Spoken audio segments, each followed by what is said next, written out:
Hasil dan pembahasan. Jurnal utama.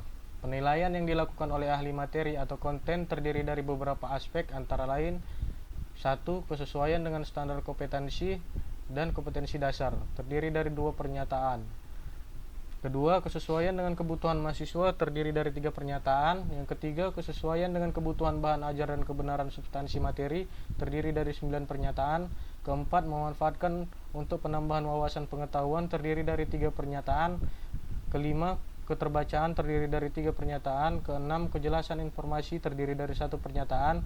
Ketujuh, kesesuaian dengan kaidah bahasa Indonesia, terdiri dari 1 pernyataan. Ke-8, penggunaan bahasa yang efektif dan efisien, terdiri dari 3 pernyataan. Ke-9, kesesuaian dengan nilai-nilai sosial, terdiri dari 1 pernyataan. Dari pernyataan tersebut, persentase skor yang didapatkan pada aspek penilaian materi yaitu 73%.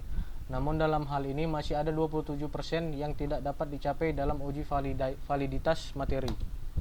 Dari hasil validitas tersebut masih ada yang perlu peneliti evaluasi, mulai dari penulisan judul, tata tulis rumus, dan penambahan isi materi.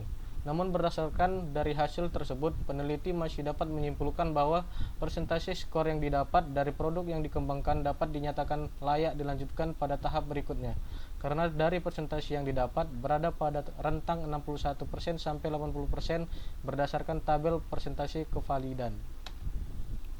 Jurnal 2 atau pembahasan. Persentase skor yang didapat pada aspek penelitian tersebut yaitu 75,2%.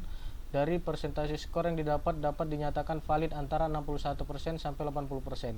Tetapi hasil tersebut belum menyentuh angka kevalidan maksimal yaitu 100%. Masih kurang 24,8%. Hal tersebut dikarenakan ada beberapa poin pernyataan yang hasilnya belum tercapai maksimal. Dari hasil tersebut dapat disimpulkan bahwa berdasarkan dari persentase skor yang didapat, produk yang sedang dikembangkan dapat dinyatakan layak dilanjutkan pada tahapan selanjutnya. Penilaian tersebut layak digunakan dari segi materi atau konten.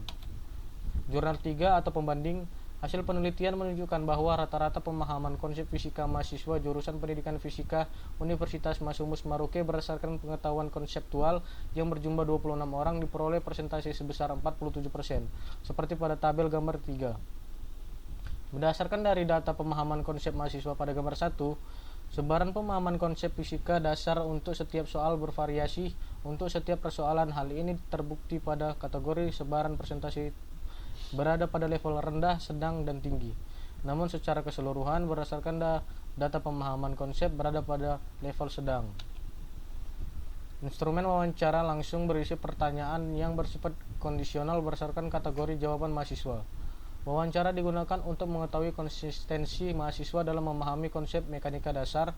Materi mekanika dasar hanya dibatasi pada topik besaran, satuan, vektor, dinamika, dan kinematika. Yusuf dan Prabowo 2019. Menjelaskan model evaluasi pemahaman konsep fisika berdasarkan klasifikasi pengetahuan konseptual pada tabel 1. Tabel seperti digambar.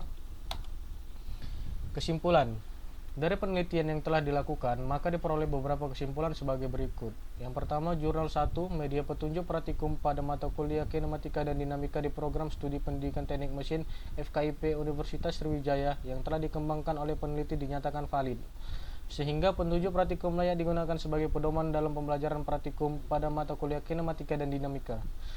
Pada Jurnal 2, berdasarkan hasil penelitian dapat disimpulkan bahwa modul kinematika dan dinamika teknik yang dihasilkan telah valid dan praktis. Kevalidan modul dilihat pada validasi desain model dan validasi materi modul. Kepraktisan modul dilihat daripada tahap small group dan field test. Modul yang dikembangkan telah valid. Skor aktual yang didapat pada saat validasi materi modul adalah 94 dari total skor maksimum 125. Jika skor yang didapat dibagi dengan skor maksimum lalu dikali 100%, maka hasilnya adalah 75,2%. Jurnal 3. Berdasarkan hasil analisis pemahaman konsep fisika mahasiswa melalui klasifikasi pengetahuan konseptual, dapat disimpulkan bahwa persentase pemahaman konsep kinematika dasar mahasiswa yang dianalisis menggunakan aplikasi game quiz adalah sebesar 47%, dengan indikasi level pemahaman kategori sedang. Salah satu bentuk evaluasi pemahaman konsep mahasiswa dapat didiagnosis berdasarkan level pengetahuan konseptual mereka. Sekian dan terima kasih presentasi kami. Semoga Bapak dosen berkenan. Dan lebih kurang dan kesalahan kata-kata kami mohon maaf. Saya Muhammad Hardian Samir Daulay dan teman saya Muhammad Faiz Lutfi Alwan pamit undur diri. Terima kasih.